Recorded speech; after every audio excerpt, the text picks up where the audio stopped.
हरे कृष्णा। तो देखिए दोस्तों, आज की इस वीडियो में हम करने वाले हैं, ये 3D की हमारी सेकंड वीडियो है। पहली वीडियो में मैंने आपको बताया था कि लाइन के डीसीज डीआरस कैसे निकालते हैं। लाइन 2 पॉइंट से पास करती है तो उसके डीसीज कैसे निकालते हैं। तो अगर आपने इंट्रोडक्शन वाली वीडियो अभी तक नहीं देखी है तो लिंक उसका नीचे डिस्क्रिप्शन में दे रखा है, वहाँ पर जा कर के आप इसकी फर्स्ट वीडियो को भी अच्छे से ज़रूर देख लें। तो आज की इस वीडियो में हम डिस्कस करेंगे लाइन की इक्वेशन स्पेस में। देखिए, लाइन जो है वो दो तरीके से ही रिप्रेजेंट की जाती है स्पेस के अंदर। मतलब लाइन की जो है दो ही टाइप की इक्वेशन हमको 3D के अंदर पढ़नी है। देखिए, क्लास 11th की अगर मैं थोड़ी सी यादों में आपको लेकर जाऊं तो क्लास 11th में 2D फिगर होती थी और वहाँ पर भी हम लाइन की इक्वेशंस निकालते थे। जैसे कि लाइन को बोलते थे पॉइंट स्लोप फॉर्म, पॉइंट दिया होता था, स्लोप दिया होता था, बोलता था इक्वेशन बनाओ, या फिर लाइन 2 पॉइंट से पास कर रही है, या फिर इंटरसेप्ट बना रही है, या नॉर्मल फॉर्म है ना। जिसको याद आ गया होगा बहुत अच्छी बात है, नहीं याद आ गया होगा तो भैया उससे भी बढ़िया बात है। क्या करना है ऐसी यादों को याद करके, ठीक है भाई। तो 2D फिगर्स में भी यानी कि स्ट्रेट लाइन चैप्टर में भी हमने लाइंस की इक्वेशन निकालनी सीखी थी। अब 3D के अंदर, उधर तो 5 फॉर्म थे, 3D के अंदर लेकिन 2 ही फॉर्म है। लाइन की इक्वेशन हम निकालना सीखेंगे 2 ही फॉर्म। तो सबसे पहली जो फॉर्म है ना इसकी, वो है equation of a line passing through a given point। भाई थ्रू को ऐसे मत बोल देना, मजाक मत उड़ाना मेरा कि थ्रू की स्पेलिंग नहीं आती इसको। ऐसा नहीं है, मेरे को आती है स्पेलिंग, लेकिन शॉर्ट फॉर्म में लिख रहा हूँ मैं, ठीक है। Equation of a line passing through a given point and parallel to a given vector. तो भाई यहाँ पर क्या बोल रहा है ये कि आपको एक ऐसी लाइन की इक्वेशन निकालनी है जो कि एक गिवन पॉइंट से पास कर रही है और एक गिवन वेक्टर के पैरेलल है। तो इसको अगर हम x और इसको y और इसको z एक्सेस मान लें, और मान लो ये एक लाइन है L जो कि एक पॉइंट से पास कर रही है, मान लो A, और लाइन के ऊपर मैंने एक आर्बिट्ररी पॉइंट मान लिया, एक जनरल पॉइंट मान लिया P, ठीक है भाई। और ये लाइन क्या है, एक वेक्टर जो कि B है उसके क्या है, पैरेलल है। तो अगर आप ये जो A पॉइंट है, अगर आप इसको ओरिजिन से ज्वाइन कर दोगे, ठीक है भाई, इस पॉइंट को अगर ओरिजिन से ज्वाइन कर दोगे तो ये बन जाएगा पोजीशन वेक्टर OA। तो इसको मैं स्मॉल a से रिप्रेजेंट कर रहा हूँ।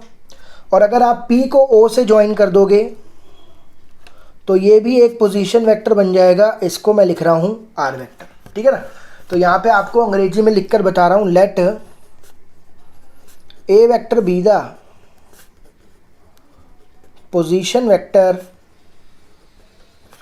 ऑफ अ गिवन पॉइंट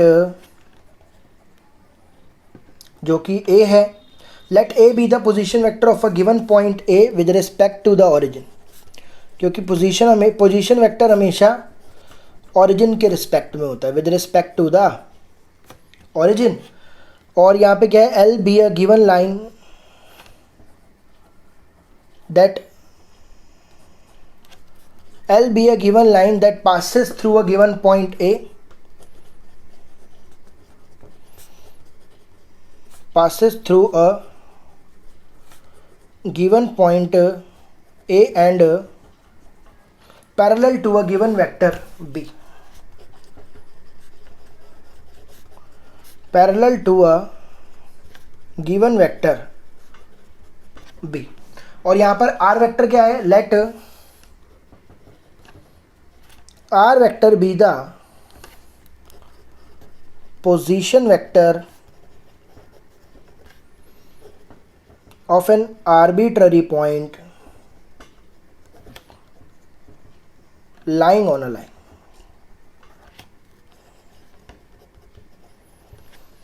ठीक है भाई। तो A वेक्टर मैंने क्या माना है, ये जो मैंने गिवन पॉइंट माना था, जब इसको ओरिजिन से ज्वाइन करा तो ये पोजीशन वेक्टर बन गया, इसको मैंने A वेक्टर माना।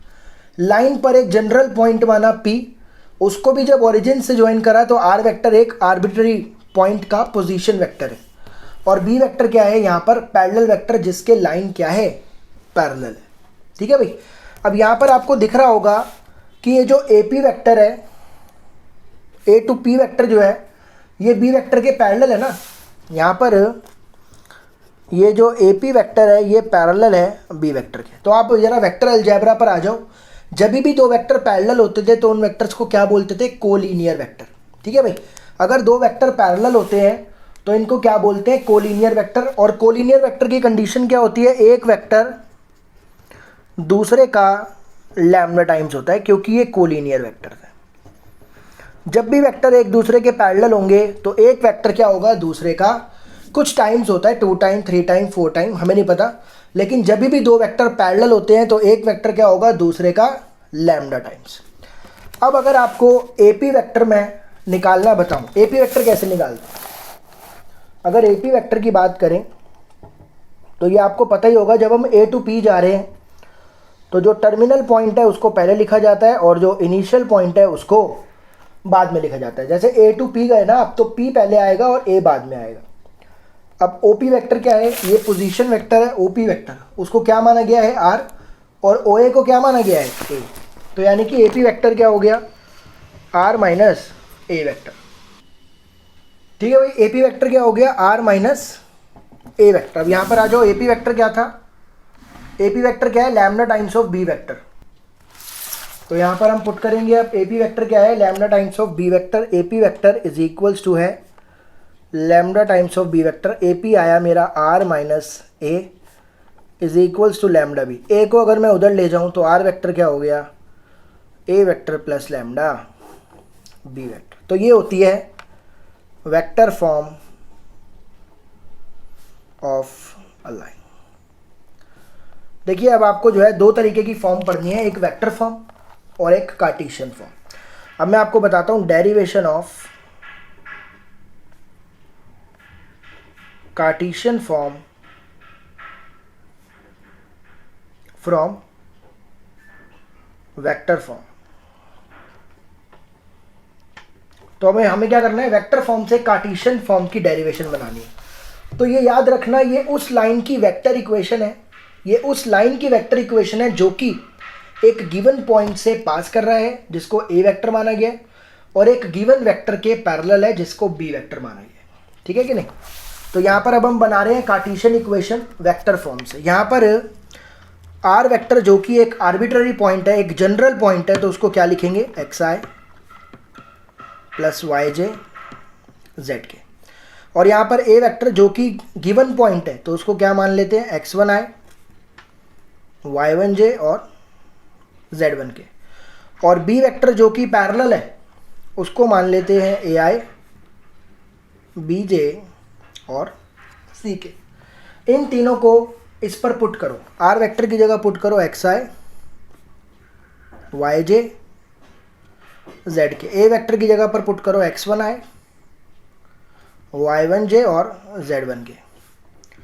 और ये जो बी वेक्टर है पैरेलल वेक्टर, उसकी जगह पर पुट करो ए आई प्लस बी जे प्लस सी के। तो यहाँ पर इसको सॉल्व करते हैं अब हम। तो ये तो सेम रहेगा, एक्स आई प्लस वाई जे प्लस जेड के। ये भी सेम रहेगा, एक्स वन आई वाई वन जे, इसको मल्टीप्लाई कर दो लैम्डा ए आई लैम्डा बी जे लैम्डा सी के। यहाँ से कलेक्ट कर लो एक्स आई वाई जे, यहाँ पे आई वाले कलेक्ट कर लो तो ये कितना हो जाएगा? X one plus lambda A. J वाले ले लो तो ये क्या हो जाएगा? Y one plus lambda B. और के वाले ले लो तो क्या हो जाएगा? Z one plus lambda C. जब भी दो वेक्टर आपस में इक्वल होते हैं तो आई वाले के इक्वल रखते हैं, यानी कि X equals to X one plus lambda A, J वाले के Y equals to Y one plus lambda B, K वाले के Z is equals to Z one plus lambda C. तो यहाँ से अब अगर मैं आपको लैम्डा की वैल्यू निकालूं तो ये हो जाएगा X minus X one by A, ये लैम्डा आ गया है ना, प्लस का एक्स वन इधर आकर माइनस ए नीचे आकर डिवाइड, वाई वन इधर आकर माइनस बी नीचे जाकर डिवाइड, जेड वन इधर जाकर माइनस सी नीचे जाकर डिवाइड। तीनों इक्वल्स टू लैम्डा है, तीनों को बराबर रख दो तो ये हो जाएगा X minus X one by A, Y minus Y one by B, z minus Z one by. तो ये है उस लाइन की कार्टेशियन इक्वेशन जो कि एक given point x1 y1 z1 से पास कर रही है और एक वेक्टर के पैरेलल है जिसके dr हैं a b और c। अब मैं आपको यहाँ पर b वेक्टर के बारे में थोड़ा सा बता दूँ। देखो भाई b वेक्टर जो है वो पैरेलल वेक्टर था, है ना। तो b वेक्टर को क्या माना जाता है, ai plus bj plus ck।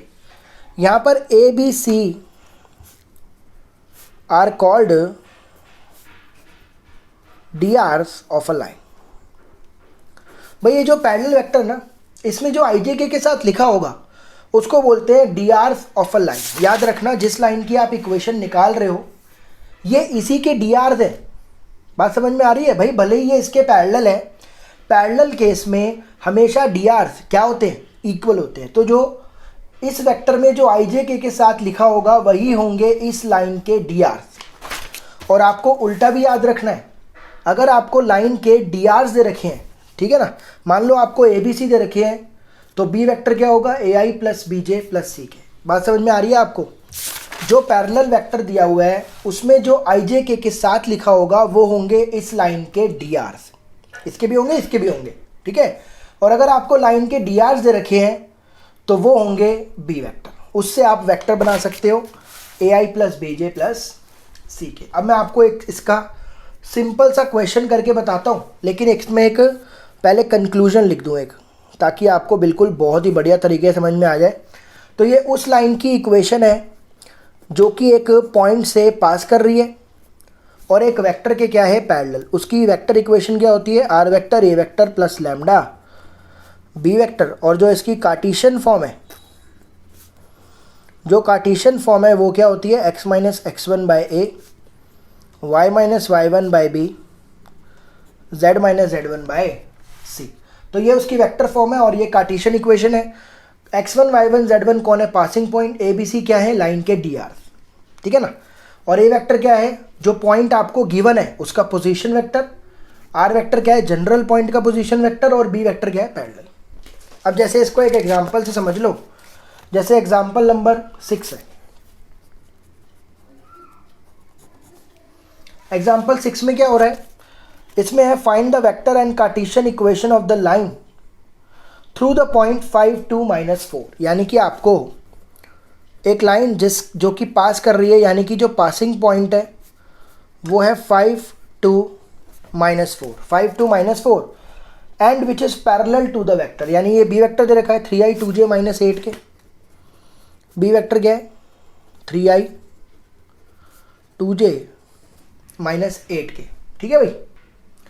तो भाई अब इसमें तो क्वेश्चन में कुछ है ही नहीं, बोल रहा है वेक्टर और कार्टेशियन दोनों इक्वेशन आपको बतानी है। तो जो पासिंग पॉइंट है इसका अगर मैं पोजीशन वेक्टर निकालूंगा स्मॉल a वेक्टर, तो इसको पॉइंट वेक्टर में कन्वर्ट कर दो, 5i प्लस 2j माइनस, जो पासिंग पॉइंट है वो a वेक्टर होगा और जो पैरेलल वेक्टर है वो b वेक्टर दिया हुआ है। इसकी जो वेक्टर फॉर्म है वो क्या बताइए आपको, r vector a vector plus lambda b vector. r vector को कुछ पुट नहीं करना, a वेक्टर क्या है 5i plus 2j minus 4k, और b वेक्टर क्या है 3i plus 2j minus 8k। तो ये तो बन गई इसकी वेक्टर फॉर्म। और अगर आपको कार्टेशियन फॉर्म बनानी है तो कार्टेशियन की इक्वेशन क्या बताई मैंने आपको, x minus x1 by A, y minus y1 by B, z minus z1 by C. यहाँ पे x1 y1 z1 कौन है, पासिंग पॉइंट, जो कि है 5 2 माइनस 4। यानी कि पहले लिखो x माइनस 5 था ना, ये रहा ना 5 2 minus 4, x minus 5 y minus 2, और ये माइनस 4 है तो माइनस माइनस क्या हो जाएगा, प्लस। और ए बी सी क्या होते हैं, drs ऑफ अ लाइन। तो जो पैरेलल वेक्टर है वही तो drs होंगे, 3 2 माइनस 8, तो ये होगा 3 2 माइनस 8। तो ये हो गई इसकी वेक्टर फॉर्म और ये हो गई इसकी कार्टेशियन फॉर्म। तो पहली फॉर्म उम्मीद करता हूँ आपको समझ में आ गई होगी कि कभी भी अगर